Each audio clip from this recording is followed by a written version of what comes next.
రాష్ట్ర ప్రధాన కార్యదర్శి AP municipal workers and employees federation CIT అనుబంధ సంఘం రాష్ట్రంలో తెలుగుదేశం కూటమి ప్రభుత్వం అధికారంలోకి వచ్చిన తర్వాత మా ఉద్యోగాలు పర్మనెంట్ అవుతాయని మున్సిపల్ పారిశుద్ధ్య ఇంజనీరింగ్ కార్మికులు ఎన్ఎంఆర్లు భావించారు.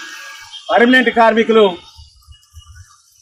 ఈఏ బకాయిలు, సరెండర్ లీవులు, జీపీఎఫ్ అకౌంట్లు క్లియర్ అవుతాయని చెప్పి ఆశించారు.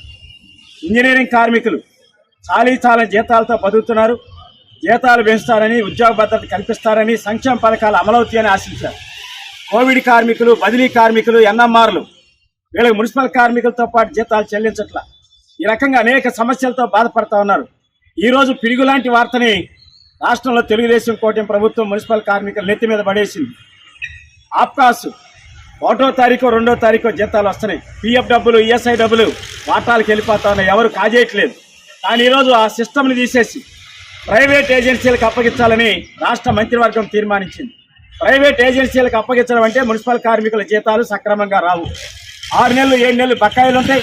పిఎఫ్ డబ్బులు, ఈఎస్ఐ డబ్బులు కాజేసేదానికి, కొల్లగొట్టేదానికి అవకాశాలు కల్పిస్తాయి.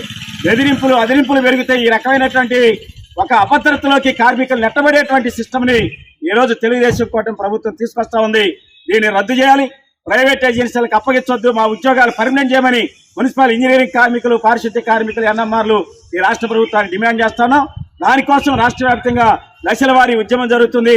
ఈ రోజు శాసనసభ సమావేశాలు ప్రారంభం కాబట్టి ముఖ్యమంత్రి గారికి రాష్ట్ర వ్యాప్తంగా 123 మున్సిపాలిటీల నుండి కార్మికులందరూ పోస్ట్ కార్డు ద్వారా అయ్యా మమ్మల్ని పర్మనెంట్ చేయండి అని చెప్పేసి, మేము చేసే పని శాశ్వత స్వభావం కలిగింది, ఇతరులు ఎవరు చేయలేని పని, పర్యావరణాన్ని, ప్రజారోగ్యాన్ని కాపాడుతూ పట్టణాలు పరిశుభ్రం చేస్తున్నాం, మా ప్రాణాలు అడుగుతున్నాం కాబట్టి మా ఉద్యోగాలు పర్మనెంట్ చేయమని వేడుకుంటూ ఉత్తరాలు రాస్తున్నారు.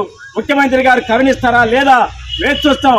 ముఖ్యమంత్రి, రాష్ట్ర ప్రభుత్వం సానుకూలంగా స్పందించకపోతే పోరాటాలను ఉధృతం చేస్తాం. మార్చి 5వ తేదీన విజయవాడలో మహాధర్నా నిర్వహిస్తున్నాం. మహాధర్నాలో కార్మికులందరూ పాల్గొని జయప్రదం చేయాలని విజ్ఞప్తి చేస్తా ఉన్నాం. Welcome to our YouTube channel. Don't forget to like, subscribe and share the videos.